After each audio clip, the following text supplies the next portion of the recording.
panel as a whole, I believe competition lowers costs.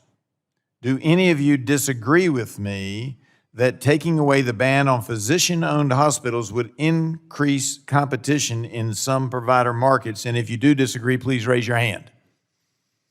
Seeing none.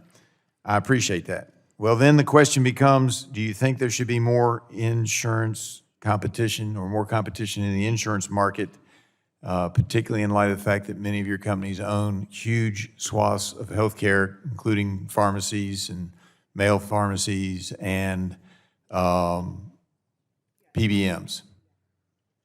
Mr. Hemsley, got any thoughts on that? Please turn your mic on. Yeah, turn your mic on. I apologize, thank you.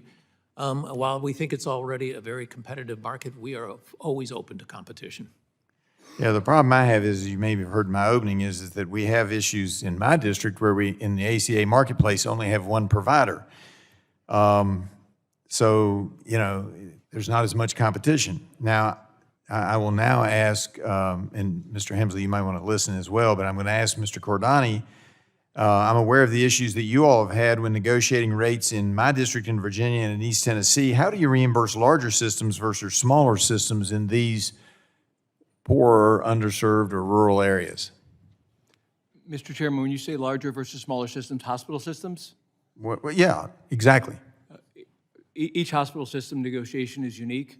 So each hospital system has its own contractual relationship, and we try to get to the best balance of affordability and access. We typically serve the employers in your home state, so we get the network or the access to the hospitals and the reimbursements to align. It is not higher reimbursement for larger and lower reimbursement for smaller. They're unique to each provider. So when you have only one provider, particularly in the ACA marketplace, how does that impact the leverage that you have when negotiating with hospitals? In the broader sense, if I understand your question, more choice equals improved affordability. More competition equals improved affordability. So there's a consistent theme in any aspect of our business. And we have a unique situation in East Tennessee, Ms. Harshbarger's district and mine, where because the hospitals were all at threat, both states and the federal government allowed Ballot Health to have a monopoly. I think it's the only way we could have saved our hospitals, but how does that impact your ability to negotiate with them? In general, the phenomenon you described, Mr. Chairman, causes prices to go up on an accelerated basis. So less choice means more price inflation, whether it's through consolidation or hospitals or otherwise. All right, Mr. Hemsley, the reason I asked you to pay attention is that we have a limited number of healthcare access in the region, and recently your subsidiary Optum bought the HMG, or the Holston Medical Group, which is one of the largest, if it is the largest provider in East Tennessee and provides in Southwest Virginia as well. How does that impact the ability to have competition in the marketplace?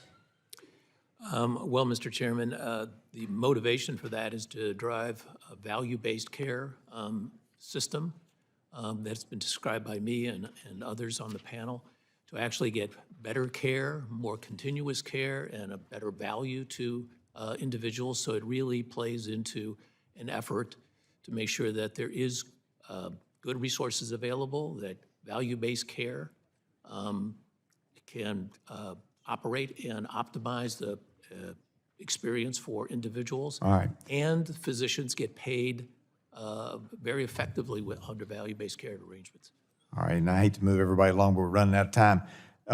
Again, Mr. Hemsley, based on your company's experience, did the Biden administration loosen enrollment validation requirements on the enhanced temporary COVID premium tax increases to such an extent that it led to widespread waste in the federal ACA program, yes or no?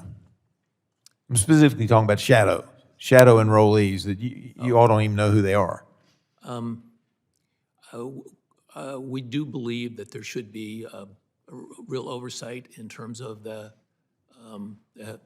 ACA marketplace and all marketplace to. But the loosening up of the validation requirements led to this dilemma, did it not? Yes or no? Because I'm at 9 seconds.